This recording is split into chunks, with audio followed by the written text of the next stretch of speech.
Many of you are producing AI creatives one by one. You are doing it wrong. We in Admiral Media have found a way how you can basically automate the entire production of AI creatives by using just one single tool. We use Make, but there are certainly other tools. And I wanted to show you how you can actually put the pieces together to produce tons of creatives without any manual labor on top of that. To achieve a result like this here, every day or every week, or if you want, every hour, you need to have a certain setup. And me, as a founder of Admiral Media, I had to find a way to get this done because we handle multi-million-dollar budgets. We run Facebook, TikTok, Snapchat, all the channels. Obviously, we need a design team that is still going through the perfection level, let's say, looking into brand guidelines, matching the fonts and stuff. But the team also needed more time to actually take care of the campaigns. They didn't have time to go into detailed briefing of new ads, research competitor stuff, put this together for the designer, discuss with the designer what's good or bad. You want to have this automated to free up time for your performance team. And I want to show you how you can achieve the same thing. To get there, you need some sort of preparation. First of all, obviously, you need make.com as a tool. Then you need GPT Premium to use the through API. But also, you need to put some thought into your basic briefing because this is the very first step. In our case here, instead of a briefing, you could also just add competitor ads, or you could feed the system with performance data from the past weeks of a certain client. Whatever comes to your mind, put it into the system to get this as a foundation for your AI production. For today's workflow, we are using a marketing strategy paper, basically. We've created a very simple briefing where we wanted to have some personas briefed into the AI. And then we also wanted to feed additional information about the different demographics whatsoever.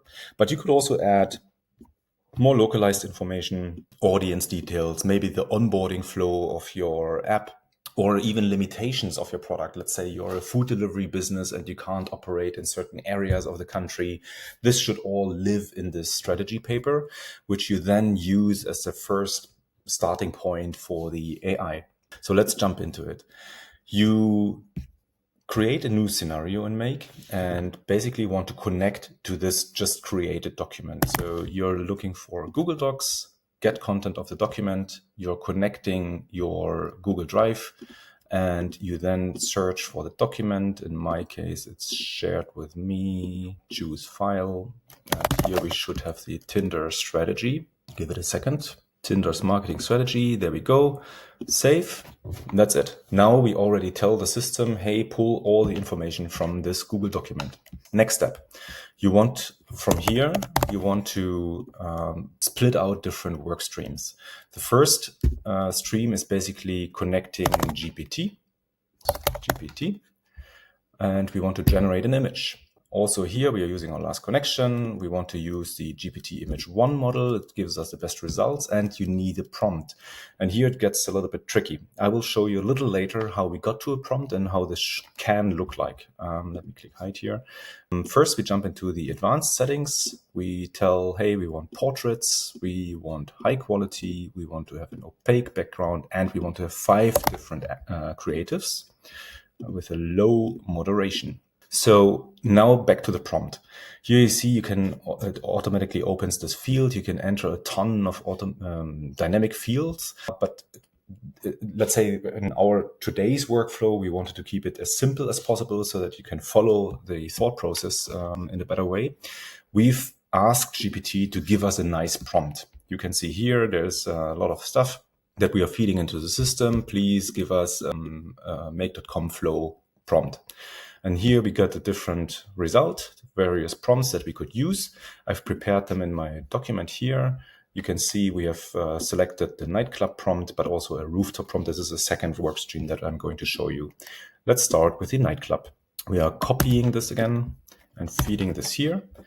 So this gives us analyze the document. You can see how it's animated when I'm going over this. I took it from here. And based on those information, please generate an image. And then I'm basically just telling the system, give me this type of image with a Middle Eastern woman, blah, different call to actions, whatever you want to put in there.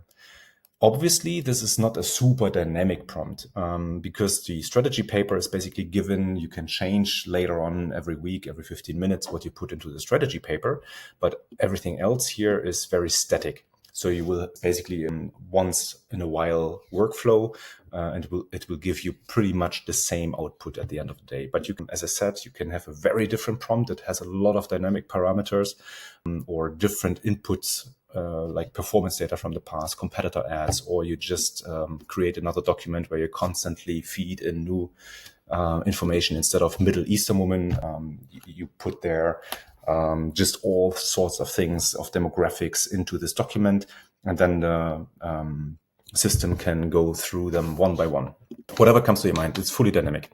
So this is the first version of a prompt. We click save, and maybe we want to rename it so that we can recognize it to nightclub. Now here, this is something we had to learn ourselves. We had to add an iterator because the number 5 that we've added here in the advanced settings doesn't actually give you 5 different versions of the ad. It generates 5 times the same ad if you want to. So we need to iterate.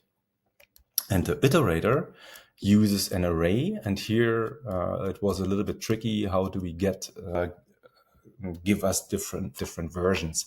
And we basically just added data. And here it uses data that is entered here in the advanced settings. And this is what gives you 5 different versions of the ad. As the last step, you want to connect Google Drive and basically upload the results into a certain folder, which we have connected already. This is, not manually, select from list. And Tinder should be here, yes. This folder, Admiral Tinder make test, and we basically tell the system to upload everything there. And now what's important is you have to use the flow control iterator to give you the different files. This is an important setting you have to follow. On top of that, you want to give it a certain file name. We want to call this nightclub, and then maybe something like when it was created as a dynamic field. And that's basically it. That's the first workflow. For some reason, it always still gives an error. I just open it again and then save again, and then it usually disappears. Yep, it works. And now we have our first workflow complete. Now we want to have a second workflow, same process, basically create an image, GPT-1 and advanced settings, portrait, high, opaque, 5, low. And the prompt, again, I'm copying it from what we have generated before. In this case, we want to have a rooftop themed output. One mistake here, we want to analyze the text content. And based on the text content of the Google Doc, we want to generate an image of an Afro-Brazilian woman in a denim jacket, blah, blah. That's basically it. Save. Again, we need the iterator based on the data that we've entered before. And then we want to upload all that to Google Drive again. Select from list, make test, flow control, show advanced, give it a name, rooftop, create it, save. There we go. This is our entire workflow with which we will have an amazing creative output. Let me just rename it, Tinder Test 2. Let's save it and let's run.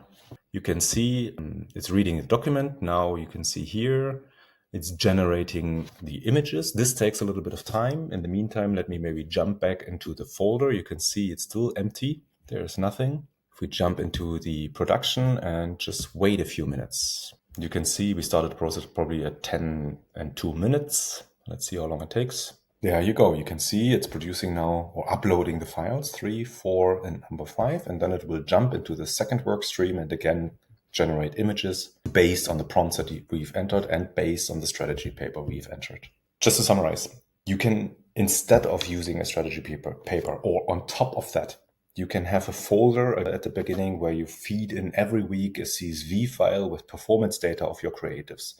You can have something like uploading the 5 top performing ads to have a visual reference.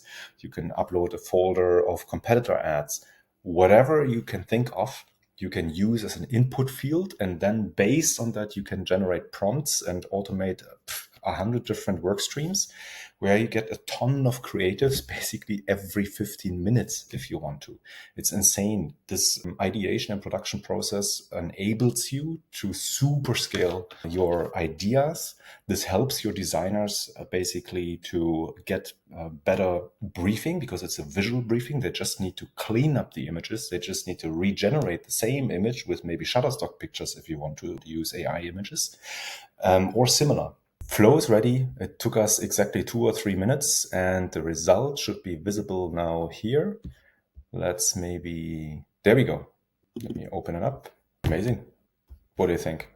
Is it something we could use as an ad? It's maybe too static, let's say, a little bit too dark as well, but it's a very subjective feeling. All are pretty much at night, so it follows the prompt. It uses the logo in different people hold phones in their hands. You have different CTA colors and so on. So this is exactly what we need to then either use this as it is as an ad or let the designers continue working on this creative to improve it or make small changes in terms of fonts, colors, call to actions, whatsoever. That's basically it. This is what we wanted. So thanks for listening. I hope this was very helpful for you and you can build your own flows. I'd be happy if you shared with us in the comments what type of workflows you could think of. Maybe you have a very different idea we didn't think about yet. Happy to discuss and learn from you guys. Cheers.